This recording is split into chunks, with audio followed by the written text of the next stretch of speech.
Hello and welcome to the Calmcast, a time to feel calm and think clearly. I'm Claire Downham, the Queen of Calm, a transformational life coach. I was a burnt out head teacher who finally made the journey to calm after years of trying, and I want to prevent you from having to do the same. The Calmcast is a series of short explorations, gently guiding you back to your natural state, which is calm and clarity. Just listen like you would listen to music, with an open mind and curiosity. There's nothing else to do. Now let's relax into today's episode. So today I'm going to talk about wisdom in action. I talk about wisdom quite a bit, and we all do, I think, don't we? And there's a lot of talk about it, more talk about it, I think, probably, than there used to be. And when we talk about wisdom, we might be talking about intuition or gut instinct, those kind of things. But I think there's something to see about wisdom and how it shows up for us.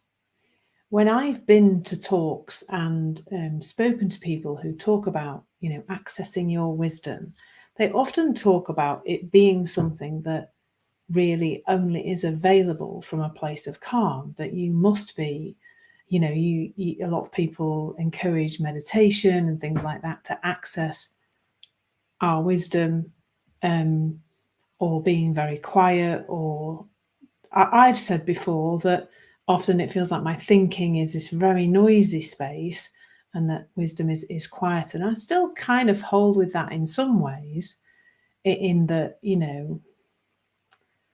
the sensible stuff, the useful stuff is in that place of calm. But what would it be like to go through life feeling like that wisdom or that guidance was carrying us all the time? No matter what our state, no matter how we felt, that wisdom was with us 100% of the time. Because it is, folks. You don't have to do something special to be being guided. And the place where that starts is understanding yourself. But not just understanding you, but understanding that there is a way in which human beings work that is helpful to understand. Because you can then see where you're being guided and what the guidance might be telling you. So let's step away from that, like needing to be calm all the time, because that is not the only place where you're being guided. Every single time you have an uncomfortable feeling, an anxious feeling, a stressed out feeling, an angry feeling, whatever feeling you have, that is always guidance. That is always you being helped along your way and helped to know whether or not really your thinking, the thinking that you've got at the moment, is of any use to you. And what could be more helpful really than to be told, literally told by your body, this is useful thinking, this is not useful thinking, this thinking, the non-useful thinking, is you're going to have better thinking if you wait, if you pause, if whatever you choose to do to allow that to pass. For me, it is often a pause. If it's with somebody else, it's a walking away from the phone or the email or the person to give myself some time to regroup and for new thinking to come in, which it always does. So, and that to me is like the most wonderful thing, because then, well, first of all, we've become adverse to certain feelings, haven't we? It's like some feelings have been demonized. The feeling of anxiety, a low mood feeling, anger, lots of perhaps sadness for some people. A lot of feelings have been demonized and seen to be a problem. But when you see that all those feelings are in fact you being guided, their wisdom, because they're this information update about your state of mind. And without that, without knowing that that is your state of mind update, then you're much more likely to perhaps act on that uncomfortable feeling and then do something or say something or act in a way that isn't particularly helpful to you or the people around you or your life in general.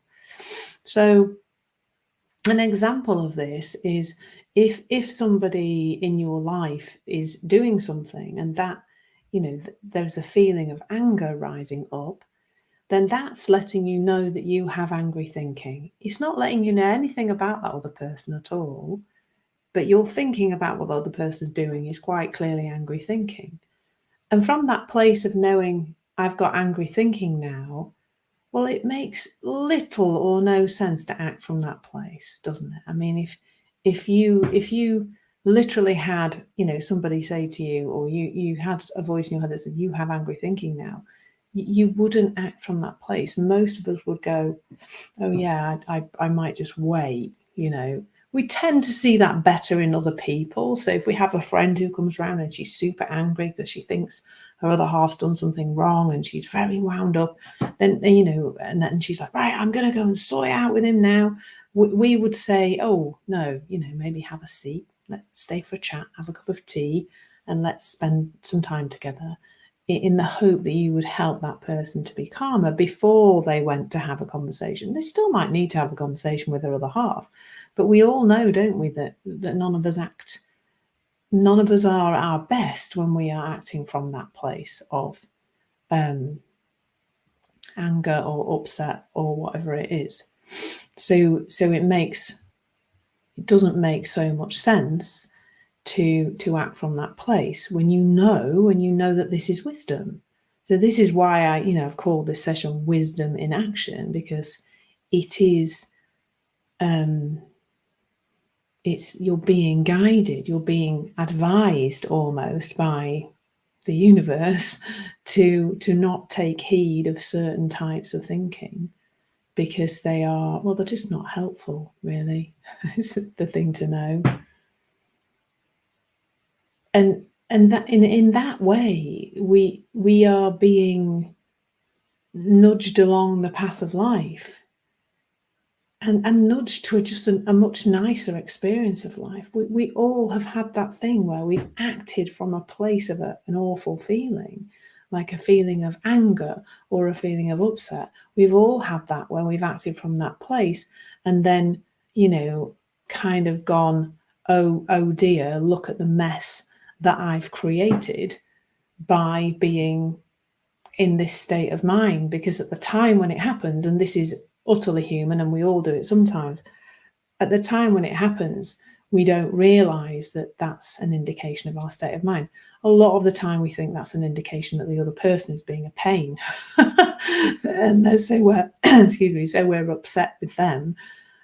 We think the upset is coming from them and the anger is coming from them, and we must, like a valve, like it feels like there's a valve that must be released. In order to get rid of this feeling, I've got to turn this valve, I've got to release this valve.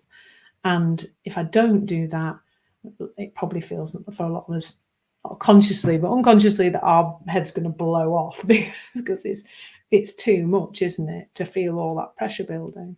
But when you realize that pressure is wisdom in action, because that pressure is letting you know, oh, your thinking's pretty rubbish right now, it's not of any use to you, it's not valuable thinking, then it makes more sense to, say to the other person, can I just take 5 minutes? I'm getting myself into a bit of a state here. Or if it's something that's written, it makes sense to put it down and walk away. We just know in the moment, from that place of knowing that we're getting a system update to let us know that our thinking is off. Very different actions make sense than would make sense if we thought the feeling was coming from the other person. It's really, really clear in that moment when we know it, that the feeling is letting us know about our state of mind.